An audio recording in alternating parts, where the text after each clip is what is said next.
Guys, this is Julie. Got a new subscriber who asked, he's setting it up for the first time and taking a look at it and trying to figure out everything that's going on. So basically, he'd like to look at a 60-minute, 240-minute time frame as well as a daily, weekly. All right, so I'm going to go over how to put the indicator on the chart and how to use it. So these are probability targets versus based on a variance trading model. So I figure out how many points are available in a range. So like a 60-minute range, a 240-minute range, and a 290-minute range. 60-minute is your standard hourly. 240-minute, likewise, 11 a.m. to the end of the day, um, afternoon session. And um, the 290 also extends from 11 a.m. to the end of the day. But the 290 could also be for the morning up until lunch and then take out 100 minutes in the middle of the day and then come back at 140 and trade to the end of the day. Um, I just like the 200. I mean, I wanted to show you that you can, you know, make any time frame. You don't have to go the obvious times. You can do 40 minutes or, 65 minutes or 70 minutes. But you can get an idea of how much, the normal distribution should be trading, right? Points. And then what are those levels going to be, points and levels. So 60-minute would be 2950 points for the PT3, 2125 for the PT2, and 1050 for the PT1. So that's like extremely low volatility, something you would find like at maybe at 10 o'clock at night. Um, 2125 is your, 68% of the range, and then 2950 is up there at 95% of the range. So I'm giving us that 5% fudge factor. I want our lines to get hit. So you might see wicks on either end of our lines, which is normal. We want to have the level touched if at all possible. That's an empirical rule, 346895, inside of our statistical calculations. So we can add the points to the chart by putting the PT3 indicator. This first one was the PT2. When you go in here, so probability targets the second version of the points. And then when I added levels to the chart, um, we can, change the day type to minute and do 60 minutes that way, or you could use a time series and put, 8:30 to 9:30 or 8 to 9, but it's one or the other. You can't have both. So this would be a 60-minute time period, and you could apply um, fib levels, which I do a lot with the 60-minute time period, because when you get to the two times the 60-minute range, that is a place where it turns around a lot. So here's 1.5. That was the target here. Went outside the 3 up to the 1.5. But also you can see here that it goes to the 3 quite often if it breaks the 1. So you can see how it sits in the 1. It'll trade down to the 2 and or try to get to the 3. Um, but the 60-minute is a very standard time frame that the market will trade in. So I can tell you the point range, 2825, 2950. So if we measured from the mean to the 3 here, right here to the 3, so you can see it, if I do it correctly, it'll be 29.5. Oops.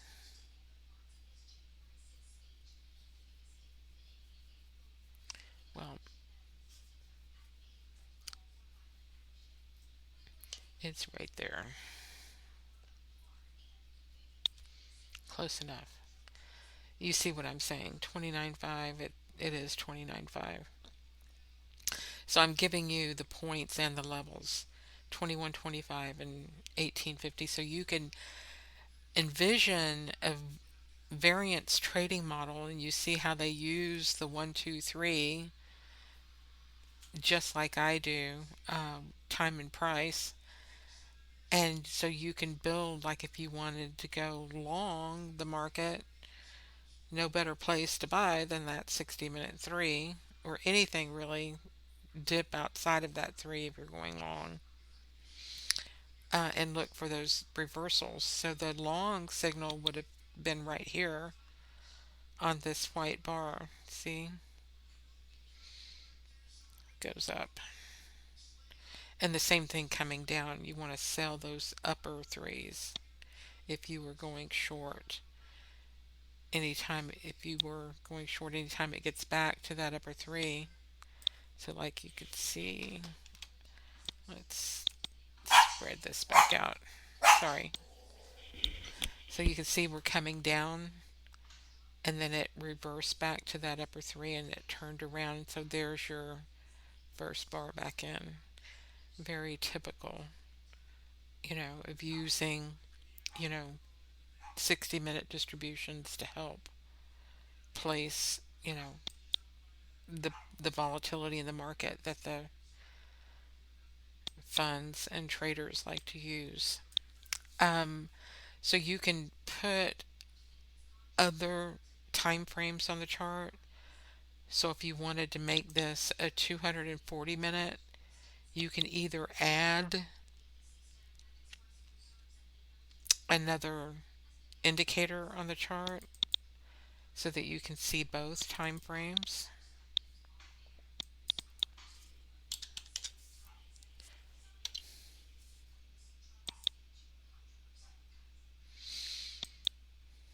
or just change the one time frame to the higher. You don't have to have both on the same chart. But when I add both to the chart, that helps complete the picture of having a second time series to trade in. Um, I also wanted to show you that the 290 minute, you know, absolutely can be run from the high to the low intra range, and that often will be where the market turns around and goes back to the mean. So you can run these ranges just by using your intraday point range from the high and the low to say we might be close to the end of that time period and look for that reversal. Um, so you can use the indicator that way also. So for a weekly time frame, you want to make sure that you have a higher bar size on the chart, not a 5 minute. So what we want to do is change the time period to like 60-minute or 240 minute. So we'll start with the 60 minute, and then I set up templates. So once you start putting these layers on your chart, you can set up your own templates for them. But here is a weekly template. And so you can see that I have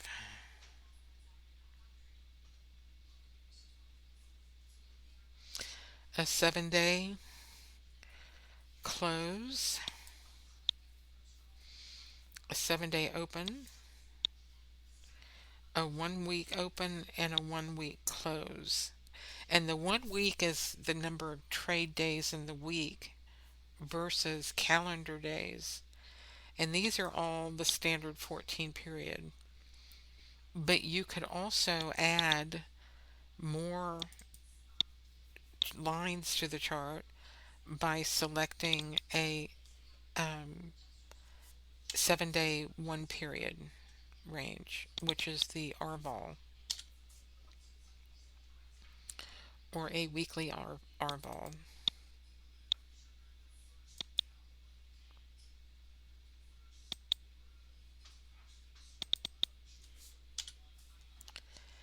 And this is interesting because this will give you a lot of levels to trade to, um, and very much used in the market, the R ball levels, as well as the H ball. That's your one period projected range. So you can see I have a confluence here, a historical volatility and a realized volatility level at the same place, with a third level also. So these three levels right there. So definitely have fun putting the charts on your screen by putting the different time periods, open, close, 1 period, and 14 period. And don't hesitate to use those tails. The tails you can run from either the open, high, low, or close, 1 period, 14 period, but also from PT 1, 2, or 3. So if you wanted to run a 1 period off of the PT 1, that's interesting. Otherwise, the standard 25, 50, 75, or 1 time, it goes outside, it measures the distance of the underlying range, 25, 50, 75, or a full percent, mirroring one exact time of the entire underlying mean to 3 carried outside that range. So it's equidistant. And that is how the algos use it also.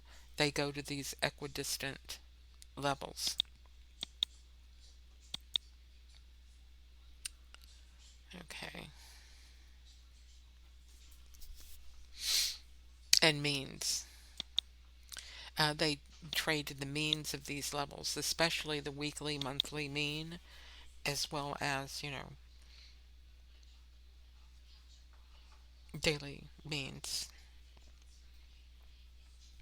The way I have set my algos up and my indicator is it is based off of the daily Globex open and close. Current day open is on that 1700 time frame for the Globex open, and settlement is at that 3 p.m. usually 15:15, however, whatever that official time period is. Usually, it, you can also extend it out to that 4 p.m. close, but by and large, the algos pretty much stop trading at 3 p.m. Central unless there's a news event or earnings. But you will see that the market maps to these levels to a large extent. Um, you can get line-itis by putting too many levels on the chart, especially when you start bringing in weekly and monthly and quarterly and daytime. So I always like to look at my daily framework first, um, to get my idea of where I'm going to be for the day. PT3, PT3, open, high, low, close, where my rails are. Without this foundation, nothing. I mean, this one is so central to everything. So I can see when I'm delta neutral inside this range and break out to the threes or the 1.5 or 2 times that range. I have these dots are R vol levels. So here we broke out of the historical volatility levels to the realized volatility. Anytime the realized volatility is outside the historic, that leads to that range expansion. Whenever the dots are inside the range, it's contraction. And that's when you can sell premium um, more confidently. You'll start noticing, is my R vol, like right here you see the R vol is inside the H vol. See those dots are inside the solids. That'll give you the ability to say that those condors are going to be very popular today, and we're going to have a small range inside range kind of day. See how it went to the twos? That's the expected range. 68% of the distribution. 34 and 68% are inside days. The orange or anything outside, tails definitely. Those are the reversal days like we got Friday, or it came down to the daily three and turned around. I think it's more structural, though. I think that actually we had a flip in the market Friday, which is something I want to talk about also on this video if I could. I showed this on Twitter. Um, this is the VIX daily close with tails. So if I go to my indicator panel, you'll see that I just have one indicator, the daily one on the close. I am showing the tails, so if I take that check mark off, you'll see that the indicator ends. Oops.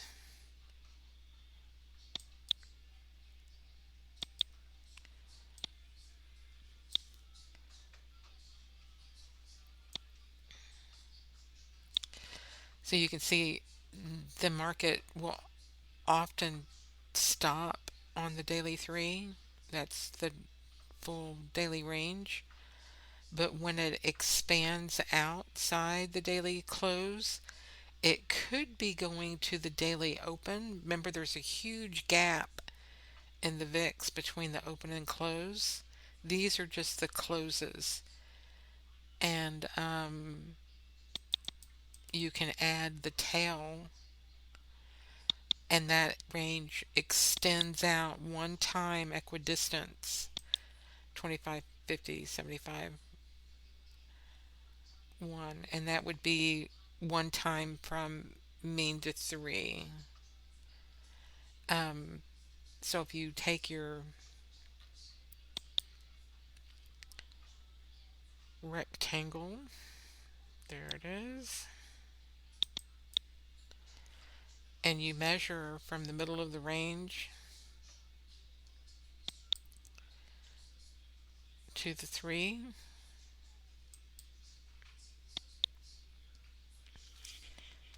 I think that's the middle, close, and then measure out. You can see here is one time mean to 3 right here. And if you do it one more time, that's two times mean to 3 um, for a full distribution. And often it just goes to, so here's like 1, 2, 3. Um, or you could say 25, 50, 75, 1, like that, like I do. So it is 1.5 and 2 times out. But it's all equidistant of the underlying range. And that's how the market works. So if I add a different distribution and show it on the open instead of the close, you will see the other part of this. So here's the open, and I'll put the fibs on that also. There we go. Now we have that spread. that I was trying to show you, and see how it went. Look, look, look. It went from the close right there to the open and then turned around and went up 1.25. Very specific. And then here it went to the upper, went from the first one to the second one and then came back in 1.5 times down. So these are very precise. Look, it went to the 3 and then turned around and went to the opposite 3, coast to coast. Um, I can minimize this and then show you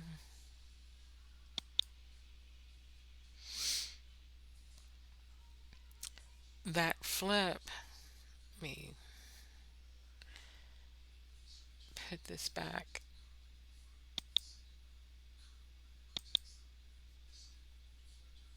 On a global.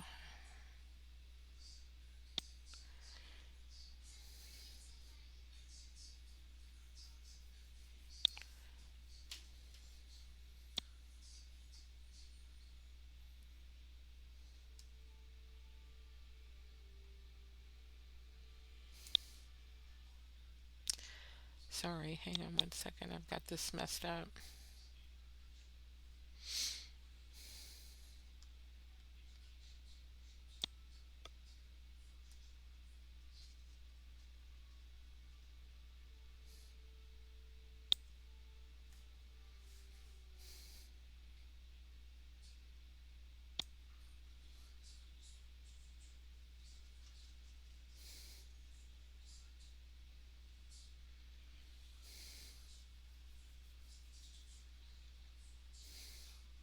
Okay, I think this is close enough. Yeah, I'm trying to get the vertical line to match. So you see here where it hit that upper 3 on the top VIX at the same time it hit the bottom 3 on the daily close. So it hit the upper daily 3 open at the same time it hit the lower daily 3 close. And I can add the daily 3 close to this one as well. Or daily 3 open, sorry. We've got the close on the chart. Let me add the open. Yep. There we go. I've got the open and the close on here. So, but you see how that open and close are spread apart on the VIX on top by a mile, but they're very narrow on the bottom on the ES. The ES open and close is very much narrower in time than the, you know, 1600 Chicago close, 1700, and the open at an hour later at 1700. There's a gap often, and especially that 2:15 a.m. London Open, huge gap. So, but here we had the flip with my logic, um, and I think we're possibly going long now. ES and down, um, the VIX coming down to 18 again for tomorrow, Monday. We're going into OPEX, Vixpiration Wednesday, 18 VIX, which will bring the market up higher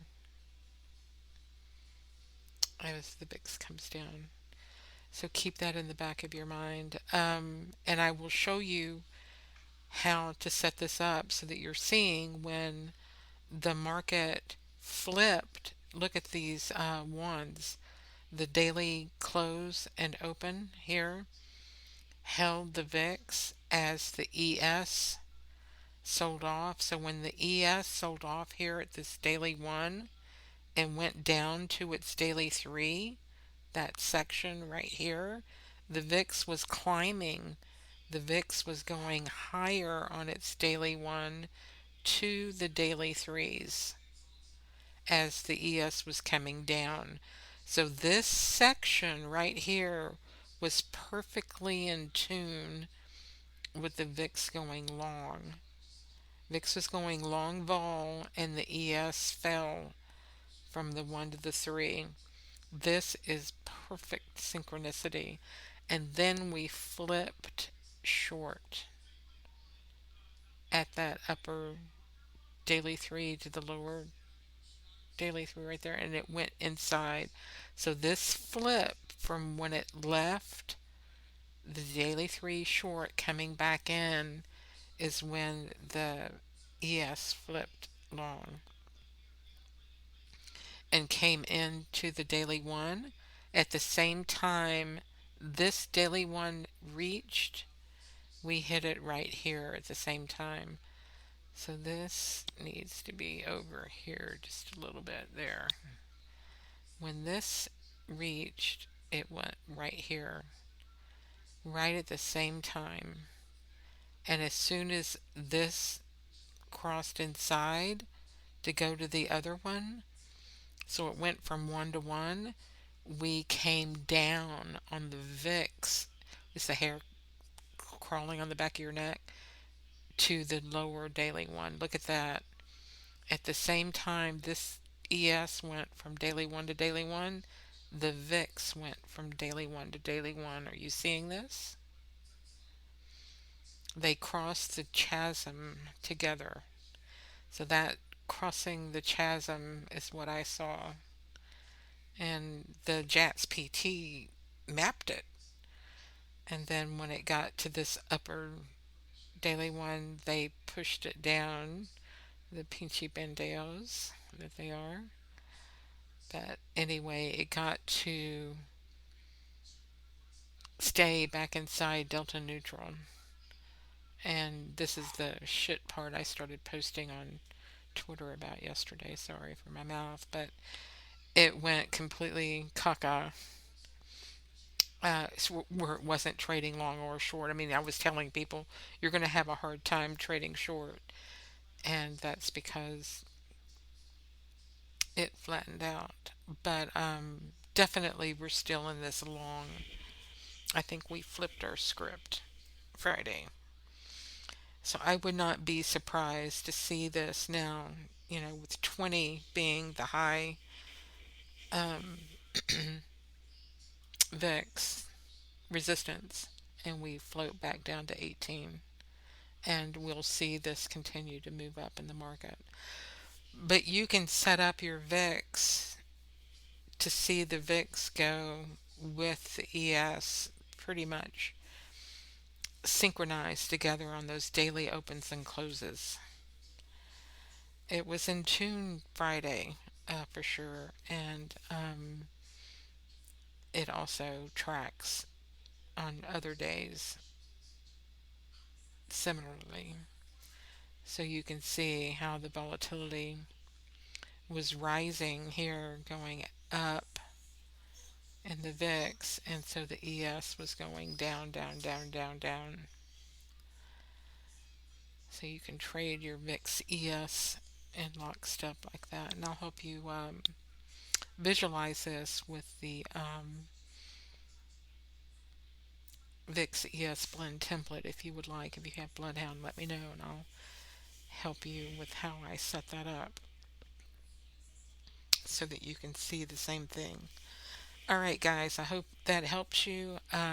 Don't hesitate to put points and levels on your chart so that you can see what the point range opportunity is on these time frames. And then change up, 30-day, 60-day, 90-day, 14-day. If it's the 14th day of the month, put a 14-day on there so you can see what the 1, 2, 3 point range and levels are going to be. Probability targets, the way we map them. All right, guys, thank you so much. We will talk to you later.